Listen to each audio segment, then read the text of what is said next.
नमस्कार दोस्तों, मैं संजीव और मैं आप सभी का स्वागत करता हूं लीगल स्टिक्स लॉ स्कूल में। आज ये पहली क्लास होगी जिसमें हम हरियाणा एडीए एग्जाम प्रिपरेशन की तैयारी स्टार्ट करेंगे। इस क्लास में सबसे पहले हम हिंदू मैरिज एक्ट के साथ स्टार्ट कर रहे हैं।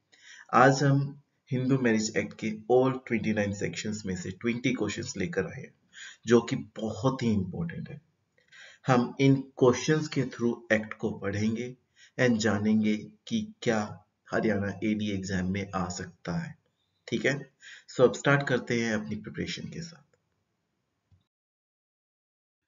आज के पहले क्वेश्चन के साथ स्टार्ट करते हैं। पहला क्वेश्चन है, which of the following section of Hindu marriage act 1955 provides for the conditions of Hindu marriage to be valid. मतलब कि एक हिंदू मैरिज को वैलिड होने के लिए कौन कौन सी कंडीशंस की रिक्वायरमेंट होती है। सेकेंडली, कौन सा सेक्शन ये प्रोवाइड करता है। इस चीज को फाइंड आउट करने के लिए सबसे बेस्ट तरीका है to use the deductive methodology. Deductive methodology मतलब कि क्रॉस वेरीफाई करो and find out the best answer, right. पहला देखते हैं सेक्शन 4। सेक्शन 4 बेसिकली प्रोवाइड करता है ओवरराइडिंग इफेक्ट। ठीक है, कि कोई भी कस्टम या फिर यूसेज हिंदू लॉ से पहले एप्लीकेबल थी, हिंदू लॉ आने के बाद ये कस्टम्स एंड यूसेज के ऊपर ओवरराइड होगा। ठीक है, फिर सेक्शन 6 बात करते हैं। सेक्शन 6 ओमिट कर दिया गया to be honest, and omit करने का रीजन था कि गार्डियंस टू द मैरिज, कि मैरिज के टाइम पे कौन गार्डियन हो सकता है। बट एज वी नो कि कोई भी माइनर की शादी करना इज प्रोहिबिटेड, गार्डियन की कोई रिक्वायरमेंट है तो इस सेक्शन को भी ओमिट कर दिया। सेक्शन 7 प्रोवाइड करता है कि सेरेमनीज कौन सी होनी चाहिए मैरिज में, एंड कौन सेरेमनी मतलब किसके साइड की सेरेमनीज एप्लीकेबल होंगी। दैट मीन्स ये तीनों सेक्शन एप्लीकेबल नहीं है। सही आंसर क्या है? सेक्शन 5। अब सेक्शन 5 को ध्यान से देखें तो इसमें भी 5 कंडीशंस बता दी। पहली कंडीशन कि neither party must have any spouse living at the time of marriage, मतलब कि शादी के टाइम पे किसी के भी हस्बैंड या फिर वाइफ नहीं होनी चाहिए। सेकेंडली कि जो शादी के दौरान कोई भी पार्टी इनकैपेबल नहीं होना चाहिए कंसेंट देने को, या फिर अगर कैपेबल है तो मेंटल डिसऑर्डर से सफर ना हो रहा हो, या फिर बच्चा पैदा ना कर पा रहा हो, या फिर उसको रिकरेंट अटैक्स ऑफ इंसैनिटी ना आ रहा हो। Third, bridegroom and the bride दोनों ने अपनी एज कंप्लीट कर ली हो। For the bridegroom this is 21 year, for the bride it is 18 years. Fourth, वो प्रोहिबिटेड रिलेशनशिप में ना रहे हो। फिफ्थ, वो सपिंस ना हो एक दूसरे के। अगर ये 5 कंडीशन फुलफिल होती है तो ऑब्वियसली ये कंडीशंस के थ्रू वो शादी कर सकते हैं। Next question is, the Hindu code was drafted by A. Rao's committee, which was referred to select committee of the Constituent Assembly in 1948. B. Rao's committee, which was not referred. C. The Hindu code was not drafted by Rao committee. And D. None of the above. 2 seconds. आप यहाँ पे pause करके अपना answer दे सकते हो। The correct answer is कि Rao committee 1948 में B are Ambedkar ji ने हेड की थी एंड उसे सिलेक्ट कमेटी में रेफर किया था, जिन्होंने initial code for the Hindu law draft किया था। Correct answer is A. Next question is, as per section 5 of Hindu marriage act, what are the conditions of Hindu marriage to be valid. मतलब कि Hindu marriage को valid होने के लिए कौन कौन सी कंडीशंस चाहिए। आपके सामने 4 ऑप्शंस हैं। पहला, both party should not be सपिंडास। दूसरा, both party should be of sound mind and capable of giving valid consent. C, neither party should have a spouse living at the time of marriage. And D, all of the above. You have 2 minutes और 2 seconds, sorry. The correct answer for this is, ध्यान से देखेंगे, deductive methodology अपनाते हैं। पहला, both party should not B सपिंडा। Clause 5, yes it is true कि सपिंड्स नहीं होने चाहिए। दूसरा, साउंड एंड कैपेबल होने चाहिए, yes, clause 2। Third, neither party should have a spouse living at the time of marriage, clause 1. That means correct answer is D, all of the above. The next question is, Which of the following grounds are not recognized as valid ground for divorce under Hindu Marriage Act? That means Hindu marriage act के section 13 में जहां पे divorce दिया हुआ है वहां पर कौन सा ग्राउंड वैलिड है एंड हमें फाइंड आउट करना है कौन सा रिकॉग्नाइज नहीं किया गया है। ऑप्शंस आपके सामने adultery, cruelty, conversion and D dissertation. 2 minute आपके पास, 2 second. So the correct answer is deductive methodology. क्या एडल्ट्री प्रोवाइडेड है? Yes, adultery is provided. Cruelty provided है? यस, 1A में प्रोवाइडेड है। डिजर्शन प्रोवाइडेड है? यस, डिजर्शन प्रोवाइडेड है, but conversion is not provided. Hence Hindu marriage act में किसी को डाइवोर्स लेना है तो conversion is not a valid ground for divorce. So the next question is, according to section 13 of Hindu Marriage Act, what are the grounds for divorce? Section 13 में कौन कौन से ग्राउंड्स होते हैं डाइवोर्स के? So the options are adultery, cruelty, conversion and desertion. B, adultery, cruelty, desertion and incurable mental illness. C, adultery, cruelty, desertion, impotency. D, adultery, cruelty, desertion and irretrievable breakdown of marriage. 2 seconds. Let's find out using deductive methodology. First, A. अभी देखा था conversion is not a ground for divorce, तो ये यहीं पर cancel हो जाता है। Second, adultery, cruelty, desertion and fourth is impotency. Now impotency provided है कि conditions of marriage में section 5 में, ठीक है। section 5 में क्या है कि अगर वो पर्सन इम्पोर्टेंट है, बच्चा नहीं कर सकता है जो पर्सन, वो एक ग्राउंड है, मतलब एक पर्टिकुलर कंडीशन है कि वो शादी नहीं कर सकता, ठीक है। सो सी वैसे ही कैंसिल हो जाता है। D, irretrievable breakdown of marriage, even though irretrievable breakdown of marriage is provided under section 13 clause 2 में, but still अभी तक सुप्रीम कोर्ट ने एक्सेप्ट नहीं किया as a divorce.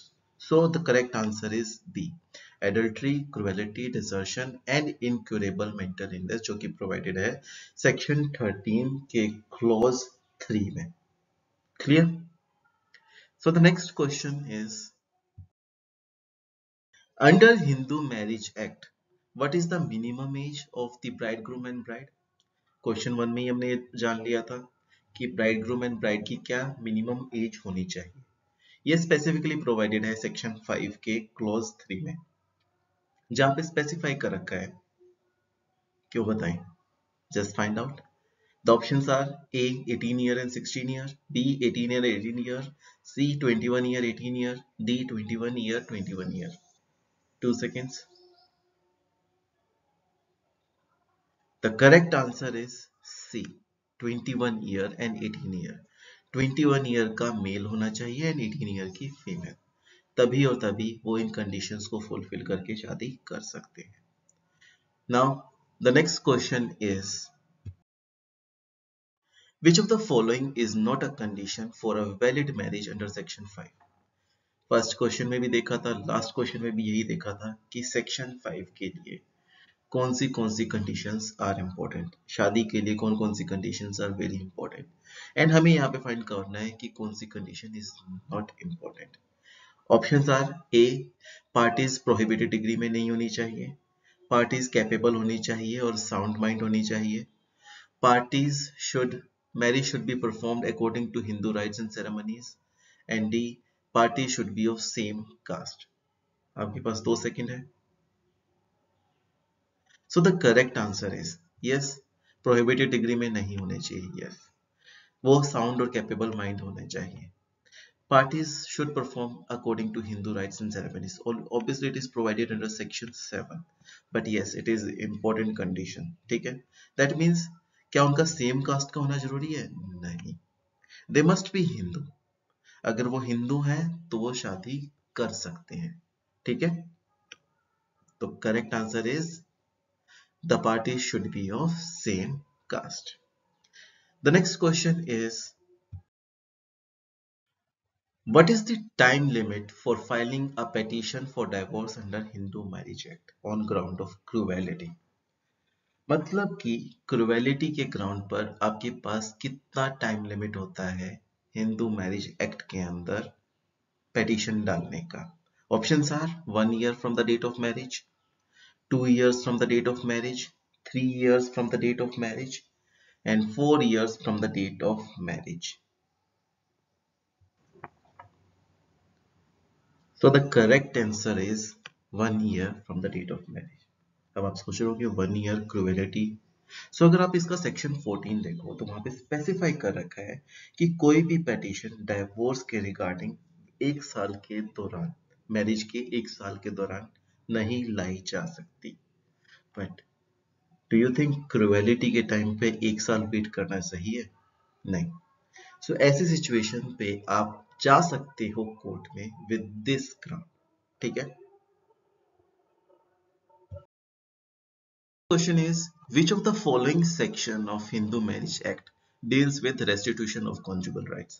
Restitution of conjugal rights वो rights होते हैं जहां पर कि एक पार्टी दूसरी पार्टी, मतलब कि हस्बैंड वाइफ की बात कर रहा हूं, कि हस्बैंड और वाइफ में से कोई एक पार्टी दूसरी पार्टी का साथ छोड़ दे और उसकी सोसाइटी से विड्रॉ कर ले बिना किसी रीजनेबल एक्सक्यूज के. ये कौन से सेक्शन में प्रोवाइडेड है? Options are section 9, section 10, 11, 12. Deductive methodology. So section 10 किस चीज को प्रोवाइड करता है, जल्दी से बताओ. सो section 10 provides for judicial separation. Section 11 provides for void marriage. Section 12 provides for voidable marriage. तो करेक्ट आंसर क्या हुआ? सेक्शन 9, जो कि बात कर रहा है रेस्टिट्यूशन ऑफ कॉन्जुगल राइट्स की. The next question for today is, as per section 13B of Hindu Marriage Act, what is the minimum period of separation required for couple to file a joint petition for divorce by mutual consent? Section 13B में mutual consent की बात की है and mutual consent में कितना time उनको साथ रहना पड़ेगा ताकि वो जॉइंट पेटिशन डाल पाए म्यूचुअल कंसेंट की. So the options are A 1 year, B 2 year, 3 year and 4 year. आपके पास 2 सेकंड है. So the correct answer is A 1 year. So basically आप लोग कंफ्यूज हो जाओगे यहाँ पर 6 मंथ है या फिर 1 year है. It is 1 year. अगर वो लोग एक साथ सेपरेटली रह रहे हैं, मतलब कि एक दूसरे से अलग रह रहे हैं 1 साल तक, तभी और तभी वो जॉइंट पेटिशन डाल सकते हैं म्यूचुअल कंसेंट की. इसके बाद क्या होगा कि कोर्ट उनको 6 मंथ का टाइम मोड़ देगी कि आप एक बार साथ रह के देखो, अगर आप साथ रह पाते हो तो ठीक है, नहीं रह पाते हो तो हम आपके डाइवोर्स को फाइनलाइज कर देंगे. सो the correct answer is 1 year. The next question is, overriding effect of to the provision of Hindu Marriage Act have been provided under. Overriding effect कहाँ पे प्रोवाइडेड है? क्वेश्चन नंबर 1 में ही हमें पता है. सो करेक्ट आंसर क्या है, बताओ जल्दी से. So the correct answer is B 4 year, section 4 of Hindu marriage act. Section 4 में स्पेसिफाई कर रहे हैं का है कि अगर आपके कोई कस्टम्स यूसेजेस प्रेवलेंट थे बट हिंदू मैरिज एक्ट आने की वजह से उन कस्टम्स और रूल्स के ऊपर, यूसेजेस के ऊपर कोई लॉ बन गया, तो law will prevail over that customs and usages. अब आप सोच रहे हो कि सेक्शन 3 में क्या है, सेक्शन 6 में क्या है, सेक्शन 29 में क्या है. Section 3 here provides for definitions, मतलब कि हिंदू लॉ में जितनी भी डेफिनेशन है सेक्शन 3 में प्रोवाइडेड है. सेक्शन 6 का मैंने आप पहले भी बताया था कि ये गार्डियंस ऑफ द मैरिज की बात करता है, बट जब से चाइल्ड मैरिजेस बंद हुई हैं या फिर वोलेटिव ऑफ दिस पर्टिकुलर कॉन्स्टिट्यूशन की बात होती है तो सेक्शन 6 को ओमिट कर दिया गया है एंड सेक्शन 29 सेविंग्स क्लोज है. ठीक है. सो यहाँ पे करेक्ट आंसर क्या है हमारे लिए, section 4. The next question for today is, a person shall be Hindu by religion. Person Hindu कब होगा? A options are A if both of his parents are Hindus, B if one of his parent is a Hindu and has been brought up as a Hindu? C, either A or B. D, only A, not B. 2 seconds है. So the correct answer is या तो उसके दोनों parents Hindu हो, true, या फिर उसका एक पेरेंट हिंदू हो और उसको एज अ ब्रॉटअप किया गया हो as a Hindu. That means both the options are correct. अब आप सोच रहे होगे हिंदू एक पेरेंट है, दूसरा पेरेंट अगर मुस्लिम हुआ तब क्या, या फिर पारसी हुआ तब क्या. इसमें आपके सामने सबसे बेस्ट एग्जाम्पल है संजय गांधी वाला केस, जहां पर संजय गांधी को ब्रॉटअप किया गया था as a Hindu, so he will be considered to be Hindu. Now the next question is, under section 3 of Hindu Marriage Act, a rule can be a custom or a usage. एक custom और usage as a rule कब हो सकता है? Options are A, if it is certain and not reasonable. B, if it is not certain but reasonable. C, if it is neither certain nor reasonable. D, if it is either certain or reasonable. So 2 seconds है. Yes, the correct answer is D, if it is either certain or reasonable. So it is very much clear कि अगर usage या फिर custom certain है but reasonable नहीं है तो उसको कस्टम माना नहीं जा सकता. अगर सर्टेन नहीं है बट रीजनेबल है तब भी नहीं, ना ही सर्टेन है ना ही रीजनेबल है तब भी नहीं. तो सही में आंसर क्या होगा? If it is either certain और reasonable. The next question is, when two persons are descendant of common ancestor but by different wives, they are said to be related to each other by half blood, full blood, uterine blood, either B or C. So आपके पास 2 seconds हैं. So basically क्या कहना चाह रहे हैं कि यहाँ पर एक हस्बैंड है, उसकी 2 डिफरेंट वाइफ्स हैं, उनसे उनको बच्चा पैदा हो चुका है. सो वो 2 बच्चे कैसे रिलेटेड हैं? क्या वो हाफ ब्लड है, क्या वो फुल ब्लड है, क्या वो यूट्राइन ब्लड है? सो the correct answer is half blood. मतलब कि 2 बच्चे डिफरेंट वाइफ से पैदा हुए हैं. यूट्राइन नहीं हो सकते इसका मतलब, तो क्या होंगे वो? Half blood. अगर एक ही हस्बैंड है, एक ही वाइफ है और 2 बच्चे हो जाए तो वो फुल ब्लड. अगर यहाँ पे 2 हस्बैंड है, एक वाइफ है और बच्चे पैदा हो रहे हैं तो उसे कहेंगे यूट्राइन ब्लड. ठीक है. The next question for today, a marriage solemnized between any two Hindus who are related to each other in subsequent relation under section 11 of Hindu Marriage Act shall be valid, voidable, void, either valid or voidable. 2 second है आपके पास और यहाँ पे question simple सा है कि यहाँ पर 2 हिंदू हैं जो कि सपिंड है एक दूसरे के, तो सेक्शन 7 में उन दोनों की शादी का क्या होगा? तो सेक्शन 11 में. सो the correct answer is void. Section 11 बात करता है void मैरिजेस की, एंड 3 तरीकों से मैरिज void हो सकती है. पहला कि अगर उस पर्सन ने बाइगेमी की हो, दूसरा अगर वो प्रोहिबिटेड डिग्रीज में आते हो, और तीसरा अगर वो सपिंड्स हो. तो हमारा क्वेश्चन भी सेम है कि अगर वो सपिंड है तो ऑब्वियसली उनकी शादी void होगी. Is it clear? The next question for today is, a marriage is solemnized between two Hindus, one of whom is having a spouse living at the time of marriage under section 11 and under section 17 of Hindu Marriage Act shall be. So अभी मैंने clear किया कि section 11 and section 17, यहाँ पर हम बात कर रहे हैं कि शादी हुई है 2 हिंदुओं की, बट उनमें से एक का स्पाउस अभी जिंदा है मैरिज के बाद भी, तो शादी का क्या होगा? सेक्शन 11 बात करता है, आपके पास 2 सेकंड है, पहले आंसर ढूंढ लो. तो सेक्शन 11 बात करता है वॉइड मैरिजेस की, एंड सेक्शन 17 बात करता है बाइगेमी की पनिशमेंट की. तो यहां पर क्या होगा शादी का? वो है वॉइड. ठीक है. So the next question, a marriage under Hindu Marriage Act must be solemnized in accordance with the customary rites and ceremonies of. किसकी कस्टमरी राइट्स और सेरेमनीज के अकॉर्डिंग हिंदू मैरिज में मैरिज होती है? So options are A bride, B bridegroom, C both bride and bridegroom, D bride and the bridegroom. 2 second है आपके पास। So ceremonies Hindu marriage act में section 7 में डिफाइंड है एंड वहां पे स्पेसिफाई कर रखा है कि अगर दो हिंदुओं को शादी करनी है तो सेक्शन 7 की सेरेमनीज के अकॉर्डिंग कर सकते हैं। एंड उसमें स्पेसिफाई कर रखा है कि ईदर द ब्राइड ग्रूम या फिर ब्राइड, इन दोनों की किसी की एक की सेरेमनीज के अकॉर्डिंग या फिर कस्टमरी राइट्स के अकॉर्डिंग शादी की जा सकती है।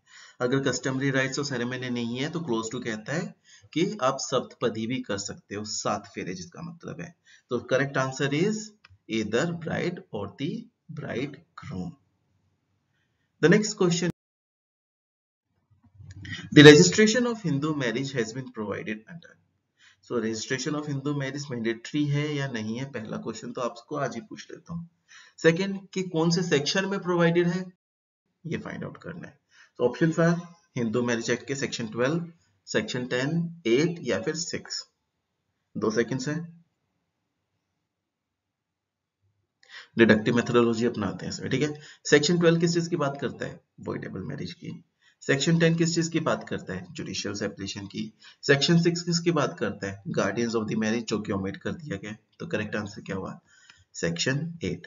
नाउ एक क्वेश्चन है सिंपल सा कि आपने शादी रजिस्टर नहीं करवाई, क्या ये मैंडेटरी थी? नहीं। As per section 8 registration of Hindu marriage is not mandatory, but क्या कोई कॉन्सिक्वेंस होते हैं? Yes, there are consequences. अगर आप रजिस्ट्रेशन नहीं करवाते तो आपको पनिश भी किया जा सकता है, और पनिशमेंट कितनी है? जस्ट ₹25, जो कि सेक्शन 8 में ही प्रोवाइडेड है। रिस्क तो लिया जा सकता है ना। चलिए, the next question is propositions है आपके सामने कुछ, इन प्रोपोजिशंस को ध्यान से सुनो। पहली है the void marriage remains valid until the decree of nullity has been passed by the competent court. मतलब कि वॉइड मैरिज जो है वो वैलिड रहती है जब तक कि कॉम्पिटेंट कोर्ट ने उसको एनल ना कर दिया हो। Number 2, the void marriage is never a valid marriage. Void marriage कभी भी वैलिड मैरिज नहीं होती and there is no necessity of annulling it. उसको एनल करवाने की कोई जरूरत नहीं है। Number 3, avoidable marriage is regarded as a valid marriage subsisting marriage. मतलब कि वॉइडेबल मैरिज को वैलिड मैरिज माना जाता है अंटिल एनलिंग की डिग्री ना आ गई हो। सो आपके पास 3 प्रोपोजिशंस हैं, तो करेक्ट आंसर देखो क्या है। Option 1 and 3 are correct, 2 is incorrect. 2 and 3 is correct, 1 is incorrect. 1 2 3 तीनों करेक्ट है, 1 एंड 3 इनकरेक्ट है, ओनली 2 करेक्ट है। सो देखिए क्या हो सकता है। 2 सेकंड आपके पास, आप पोज कर सकते हो वैसे। सो the correct answer is 2 and 3 correct है, फर्स्ट इनकरेक्ट है। वॉइड मैरिज वैलिड नहीं होती। Void will always a void marriage. Serpents एक दूसरे के साथ शादी नहीं कर सकते, बाइगेमी आप नहीं कर सकते, एंड प्रोहिबिटेड डिग्री में आप शादी नहीं कर सकते। तो वॉइड मैरिज हमेशा वॉइड रहेगी। बट हाँ, वॉइडेबल मैरिज को वैलिड रिगार्ड किया जाता है अनटिल अनलेस आप उस कॉम्पिटेंट कोर्ट में जाके एनल ना करवा लो, ठीक है। The next question is, so the question number 20 क्या है कि children of एनल्ड voidable marriage end of void marriage. एनल्ड voidable marriage या फिर वॉइड मैरिज, जिसको शादी मतलब कि जिसकी शादी खत्म कर दी गई है, उस खत्म हुई शादी में जो बच्चे पैदा हुए हैं उनका क्या होगा, एंड वो किससे अपनी पावर्स या फिर प्रॉपर्टी लेंगे, किसके वो हायर्स बनेंगे। सो ऑप्शंस आपके सामने है, वो अपने पेरेंट्स के हायर बनेंगे और किसी के नहीं, अपने पेरेंट्स के एज वेल एज अपनी फैमिली के हायर्स बनेंगे, ना ही फैमिली के ना ही पेरेंट्स के वो हायर्स बन सकते हैं, या फिर इधर बी और सी। 2 सेकंड आपके पास। So the correct answer is section 16 में बात किया है कि चिल्ड्रन जो कि वॉइडेबल या फिर वॉइड मैरिज से पैदा होते हैं वो सिर्फ और सिर्फ अपने पेरेंट्स की प्रॉपर्टी में अपना हक मांग सकते हैं और किसी की नहीं। उनका फैमिली प्रॉपर्टी से कोई हक नहीं होता। सो द करेक्ट आंसर इज ए, वो अपने पेरेंट्स की प्रॉपर्टी से हक मांगेंगे और किसी की से नहीं. The last question for today. Oh, sorry, it was the last. Thank you. I hope आप लोगों को ये सीरीज अच्छी लग रही है एंड आप लोग इसका साथ देंगे. So, before leaving it, मैं आप लोगों से थैंक यू माँ कहता हूँ and please like share and subscribe. This is very important to us because हम प्रो बोनो हेल्प करना चाह रहे हैं एंड उसके लिए आप लोग साथ दोगे तभी अच्छा लगेगा. So thank you and again कल मिलते हैं 10 बजे. All the best. Please like share and subscribe. Thank you.